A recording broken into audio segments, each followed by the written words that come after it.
Let's say अभी हमने ये देखा कि हमारे पास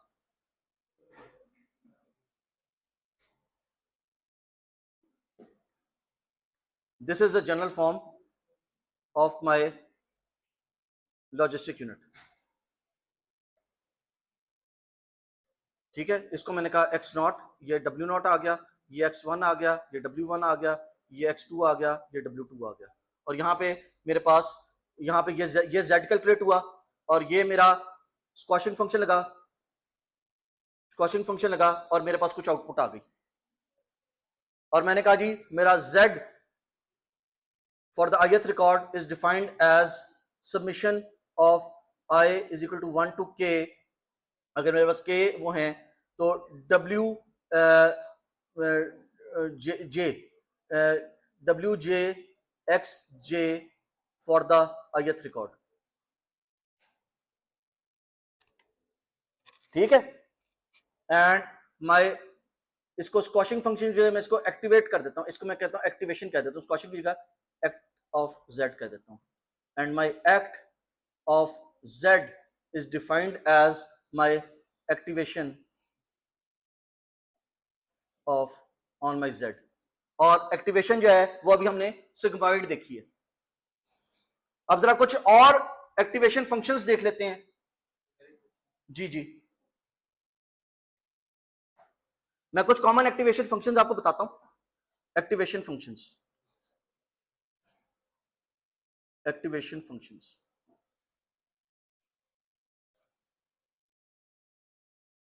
सबसे आसान, सबसे लीनियर फंक्शन,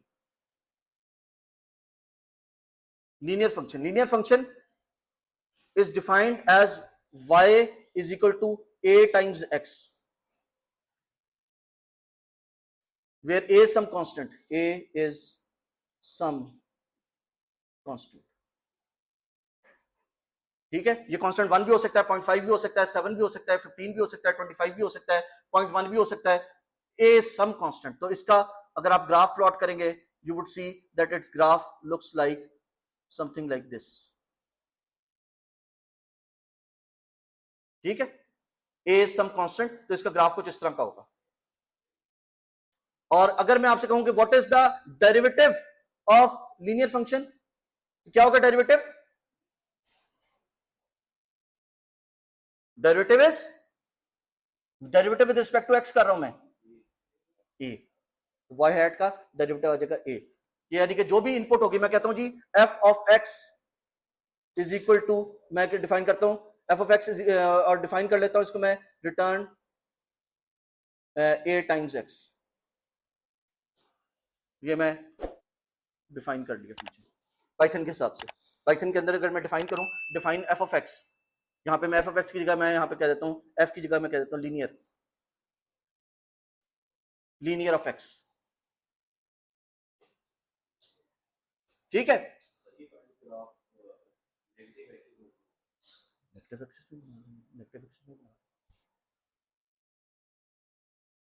वैल्यू जो भी वैल्यू है वो वैल्यू मल्टीप्लाई हो रही है। ठीक है, ये आ गया linear function, this is linear function. अगला जो है that is binary step function. ये नंबर 1 था लीनियर स्टेप फंक्शन, नंबर 2 है binary step function, binary step function. Binary step function में क्या होता है, आप कहते हैं जी एक मेरे पास कट ऑफ वैल्यू है, अगर उस कट ऑफ वैल्यू से मेरी वैल्यू छोटी है तो 0, अगर बड़ी है तो 1। सो मैं कहता हूं जी y इज इक्वल टू 0 या 1, और अगर मेरी कट ऑफ वैल्यू मैं डिफाइन करता हूं x is less than 0, x is greater than 0, 0 के ऊपर मैंने डिफाइन कर दिया। सो इस केस के अंदर मेरा जो फंक्शन होगा that function would look like this, 0 के ऊपर जंप होगी। सो ये अगर 0 है तो यहां से इससे पहले वैल्यू मेरी 0 होगी, y एक्सेस की वैल्यू 0 होगी, यहां पे वैल्यू 1 होगी, यहां पे वैल्यू 0 होगी। ठीक है, ये मेरी वैल्यू आ रही है। इसका अगर मैं आपसे कहूं कि इसका डेरिवेटिव क्या है, ये मेरा पीस वाइज फंक्शन है, इसका what is the derivative of y hat for this function जी, what is y hat for this function? Constant values है ना, it would be 0 when x is less than 0, it would be 0 when x is greater than 0, but a derivative has to be continuous, ठीक है। so what happens when x equal to 0? it is undefined, ठीक है। Vertical line आ रही है ना, x exactly x equal to 0 के ऊपर आपकी वर्टिकल लाइन है, आपकी स्लोप जो है वो अनडिफाइंड आ गई। This is binary step function. फिर आप लोगों का चाहिए था सिग्मॉइड फंक्शन।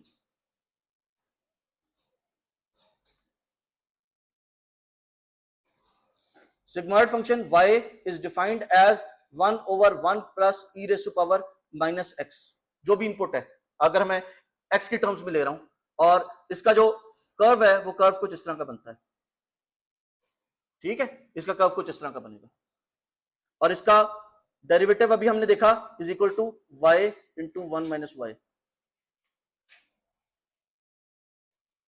इसीलिए क्या है, sigmoid of x into 1 minus sigmoid of x, इसका डेरिवेटिव है जी, नहीं कॉन्टिन्यूस फंक्शन नहीं, एग्जैक्ट जो आपका क्रॉसओवर वैल्यू है ना, एग्जैक्ट क्रॉसओवर वैल्यू अगर आ जाए तो फिर वो डिटर्मिनेशन ही कर, बेसिकली राउंड ऑफ है ना, 0.5 के ऊपर राउंड ऑफ आप करोगे या डाउन करोगे? कुछ लोग कहेंगे आप करते हैं, कुछ लोग कहते हैं डाउन करते हैं, ठीक है। आप कहते हो जी 0.4 है तो मैं राउंड डाउन करूंगा, 0.7 है मैं राउंड अप करूंगा, बट व्हाट हैपेंस एट 0.5, ठीक है, कि अब आपने राउंड अप करना है या राउंड डाउन करना है, यू आर अनश्योर। तो यहाँ पे ये वाली बात कर रहा है कि जिस वक्त आपके एग्जैक्ट कट ऑफ पॉइंट, यहाँ पे आपने 0.5 के ऊपर अगर कट ऑफ लगाया हुआ है तो उससे ऊपर नीचे क्या होना है ये आपको अनडिटरमिन्ड है, ठीक है, ये बात कर रहे हैं जी। स्क्वॉशिंग फंक्शन, जिसको हम स्क्वॉशिंग फंक्शन कह रहे हैं, जिसको हम एक्टिवेशन फंक्शन कह रहे हैं, और हमने डिफाइन कर दिया कि यहाँ पे ये जो हमारा स्क्वॉशिंग फंक्शन था, ये दिस इज हम activation function on z, on this value z, ठीक है। और एक्टिवेशन फंक्शन अब हम देख रहे हैं कि एक पहला एक्टिवेशन फंक्शन में लीनियर देखा, उसका डेरिवेटिव भी देखा, क्योंकि आपको बैक ट्रैक करने के लिए आपको उसकी जो है वो कैलकुलेट करनी पड़ेगी, उसका आपको डेरिवेटिव कैलकुलेट करना पड़ता है। अब आपने देखा कि पार्शियल डेरिवेटिव्स आपको सारे कैलकुलेट करने थे, तो आपको डेरिवेटिव चाहिए डिपेंडिंग अपॉन के कौन सा एक्टिवेशन फंक्शन है, ठीक है। फिर बाइनरी स्टेप फंक्शन आ गया, सिग्मॉइड फंक्शन आ गया, नंबर 4 पे आ जाते हैं, tan h, hyperbolic tangent, hyperbolic tangent,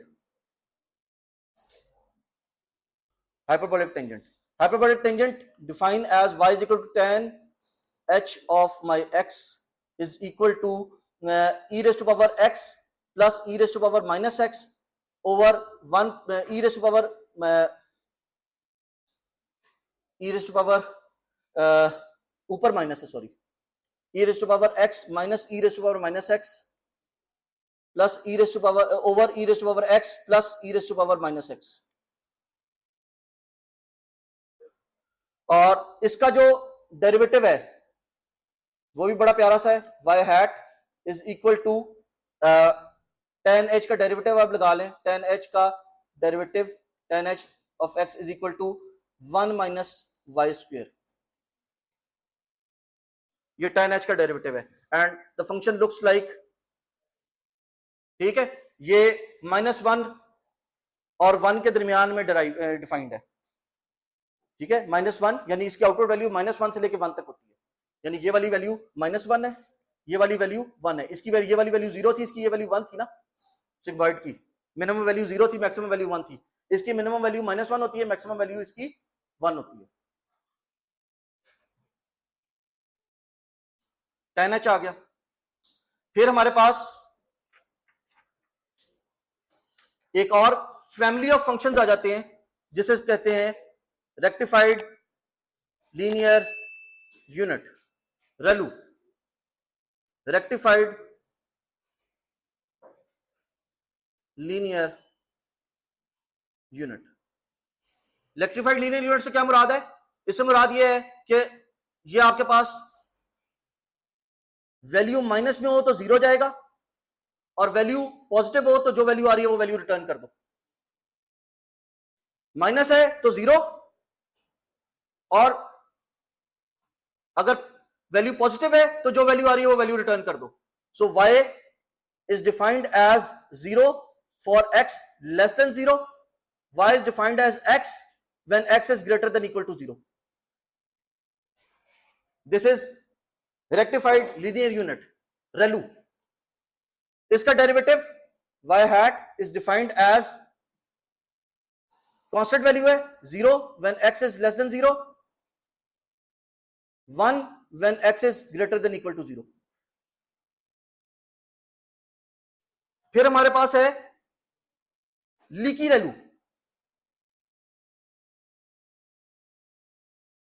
leaky रेलू क्या कहता है? लीकी रेलू कहता है कि ये तो कहता था ना कि जी अगर वैल्यू 0 से छोटी है तो धक्का लगा दो, ठीक है, ढक्कन बंद कर दो, किसी को जाने की इजाजत नहीं है। अगर वैल्यू नेगेटिव में आ रही है तो मोबाइल छोड़ के जो है वो वैल्यू की वैल्यू जो है आंसर जो है वो 0 पे फिक्स कर दो। लीकी रेलू कहता है कि नहीं, कुछ लीकेज करंट आपके सिस्टम में से गुजरता रहता है। आपका जो पाइप है, आपका जो सर्किट है, उस सर्किट में से कुछ जरा सा करंट लीक होता रहता है। आप बैटरी को उतार के रख दें तब भी थोड़े अरसे के बाद वो ड्रेन हो जाती है। उसमें से कुछ करंट एटमॉस्फेयर में ट्रांसफर हो रहा होता है, बहुत मेजर नहीं होता लेकिन कुछ मेजरेबल अमाउंट होती है जो कि आपकी ट्रांसफर हो रही होती है। तो ये कहता है कि जी ऊपर तो एज एस, नीचे leakage current. So this is defined as y is equal to x greater than 0 के लिए तो वही वाली बात आ गई, जो x की वैल्यू वही रिटर्न कर दो, और x की वैल्यू लेस देन 0 के लिए, x की वैल्यू लेस देन 0 के लिए जो भी x की वैल्यू है 0.01 टाइम्स x रिटर्न कर दो, और इसका derivative y hat is equal to 0.01 when x is less than 0 and 1 when x is greater than equal to 0.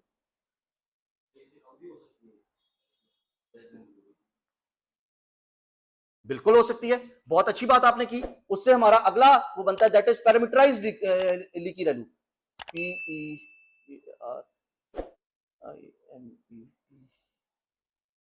Parameterised leaky ReLU. यहां पे तो हमने 0.01 टाइम्स 100 करंट को पास को कहा था कि जो भी करंट आ रहा है उसकी 100 से वैल्यू वो रिटर्न कर दो। पैरामीटराइज्ड लीकी रेलू क्या कहता है? पैरामीटराइज्ड लीकी रेलू कहता है, पी रेलू कहते हैं इसको, पी रेलू, इसको एल रेलू कहते हैं, लीकी रेलू इसको पी रेलू कहते हैं। पी रेलू कहता है कि जो भी y की वैल्यू है, जब x की वैल्यू ग्रेटर देन 0 है तो जो x की वैल्यू वही रिटर्न कर दो, जब x की वैल्यू लेस देन 0 है तो सम पैरामीटर p को x से मल्टीप्लाई करके रिटर्न कर दो। और इसका डेरिवेटिव क्या होगा? जब x की वैल्यू लेस देन 0 है तो पैरामीटर p, और जब ग्रेटर देन 0 है तो 1। ये लेकिन ये जो मल्टीप्लाई कर रहे हैं, ये मल्टीप्लाई आप p टाइम्स x कर रहे हैं। यहां पे x आ रहा है और यहां पे p टाइम्स x आ रहा है। यहां पे 0.01 x आ रहा था।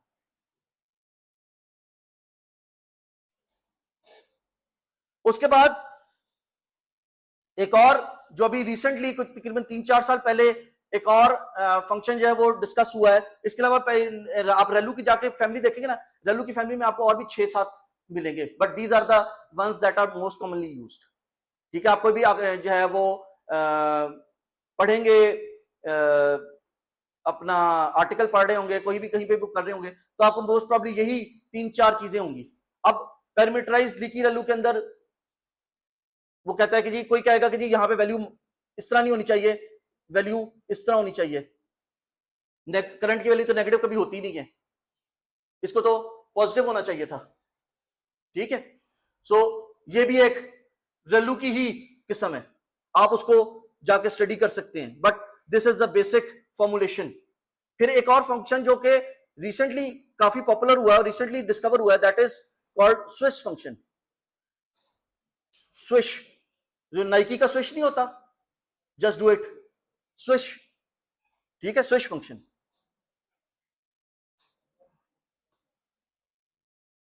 स्विच फंक्शन जो है, ये इसकी शक्ल कुछ इस तरह की होती है।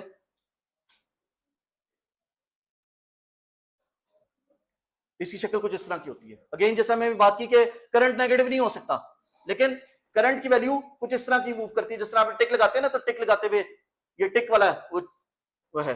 So this is defined as y is equal to x times sigmoid of x times sigmoid of x. So this is defined as x into 1 over 1 plus e raised to power minus z minus x. अच्छा, जहां पे sigmoid का लफ्ज आ रहा है वहां पे वो वाला फंक्शन ही लगेगा, ये 1 over 1 plus e raised to power minus z वाला, ठीक है। So this is equal to x over 1 plus e raised to power minus x, और इसका डेरिवेटिव क्या होगा,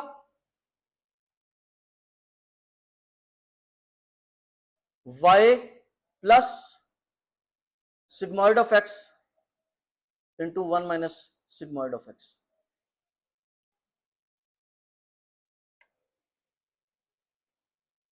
Y plus sigmoid of x into 1 minus y, 1 minus y, sorry, 1 minus y.